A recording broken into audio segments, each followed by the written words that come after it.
For the first time in the history of Social Security, the payment is crossing $2,000. But before you celebrate, there's something really important that you need to understand about this payment, something that could directly impact your upcoming benefits. I'll explain everything in just a moment, but first, let's take a look at the big question everyone's been asking. What will the Social Security COLA raise be for 2026? We finally have solid numbers and official projections that give a clear idea of what to expect next year. And here's the exciting part.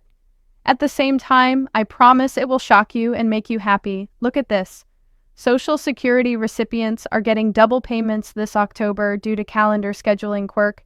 Many of you have already received one payment and another one is on the way before this month ends. We'll go over why that's happening, who qualifies, and what you can expect in the coming months. But before we dive into these huge updates, please take a second to tap that like button. It really helps this information reach more people who depend on Social Security every single month. All right, let's get started. This update affects roughly 70 million Americans who rely on Social Security. If you're a retiree, disabled worker, or dependent, this one's for you. So, let's begin with the most anticipated question of all time, the 2026 cost of living adjustment. Now, here's what this means for you. For retired Social Security benefits recipients, that means checks could increase by an estimated $53 in January, rising from $1,968 to $2,021. But the Social Security Administration, SSI, typically announces the COLA increase around mid-October, usually around October 15th. However, due to delays connected with the ongoing federal budget and government shutdown discussions, the announcement has been pushed to October 24th this year. That's right, for the first time in history, average monthly payments will officially cross the $2,000 mark. This is a major milestone for Social Security recipients who've seen smaller increases in recent years. And according to analysts, look at this.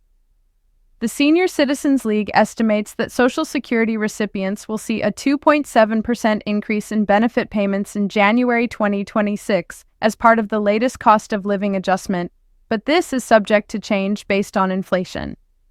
Now, here's where things get really interesting. A group of lawmakers in Washington is calling for a change in the way the government calculates COLA. Currently, the SSA bases adjustments on a formula called CPI-W, which focuses on the spending patterns of working Americans. However, many believe that this doesn't reflect what seniors actually spend their money on. That's why there's a push to switch the formula to CPIE, which stands for the Consumer Price Index for the elderly. Look at this. If adopted, this change could mean an additional $300 to $500 per year for the average Social Security recipient. That's because CPIE focuses more on seniors' real-life expenses, including rent, housing, healthcare, and prescription drugs, rather than the spending habits of the general workforce. If you support this update, go ahead and type in the comments, "I support Social Security raise." Let's make our voices heard, because if we stay silent, nothing changes. Now, let's take a closer look at how these numbers are determined. Look at this. The Social Security Administration's Cost of Living Adjustment, or COLA, is based on inflation data from the Consumer Price Index. The COLA is adjusted annually to help retirees cope with rising costs. You can monitor the CPI to estimate future changes to COLA. Essentially, SSA reviews inflation data collected by the U.S. Bureau of Labor Statistics. They compare price changes in essential goods and services, everything from groceries and fuel to rent and utilities. If the data shows that prices have risen, benefits are adjusted upward to help retirees maintain their purchasing power. But as many seniors know, inflation has been unpredictable lately. Some costs like utilities and healthcare have risen much faster than others, which is why many argue that the CPI-W system is outdated. If the CPIE formula is implemented, it could more accurately reflect the real financial challenges facing older Americans today. Look at this.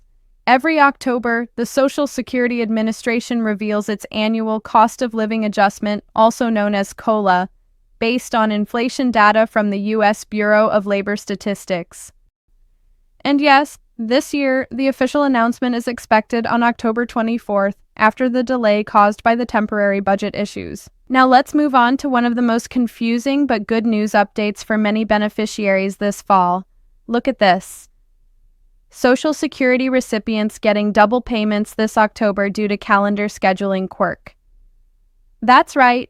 Because of how the 2025 calendar is structured, recipients of Supplemental Security Income, SSI, will receive 2 payments this October instead of 1. Here's why. Social Security Administration sends benefits early when first falls on a weekend or holiday. This means if the first of a month lands on a Saturday, Sunday, or federal holiday, payments are issued on the last working day before that date to ensure beneficiaries receive their money on time. Look at this.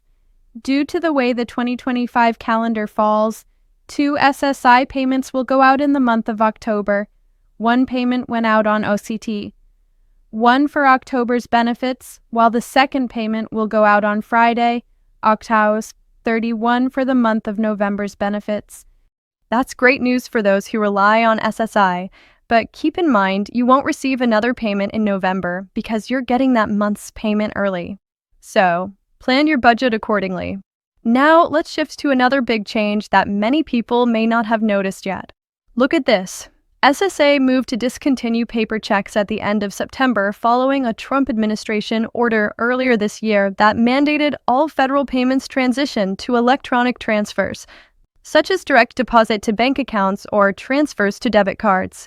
This means if you previously received paper checks, you should now expect your benefits to be deposited directly into your bank account or onto your government-issued debit card. However, there are exceptions. If you live in an area where accessing electronic payments is difficult, or if you have a verified medical or financial hardship that prevents you from receiving digital transfers, you can request to continue receiving paper checks. The SSA will review your case individually to determine eligibility. Look at this. Data from the SSA showed that as of September, more than 68 million Americans around the country were receiving Social Security benefits. Of that figure, around 390,000, or about 0.6%, were receiving paper checks. So if you're one of those individuals still waiting for a paper check and haven't received it yet, it's likely due to delays or processing issues, especially with the ongoing government shutdown affecting communication. The best advice is to keep contacting the SSA office until you reach someone who can assist you directly. Persistence really does help in these cases. If you found this breakdown helpful, please drop a comment below. Not only does it help the community, but it also ensures this information keeps spreading to more seniors who need it. And if you haven't already, make sure to subscribe and turn on notifications so you don't miss our next update about Social Security, SSI, and Medicare changes. Thank you for watching, and as always, stay informed, stay prepared, and take care of yourself and your loved ones. We'll see you in the next update very soon.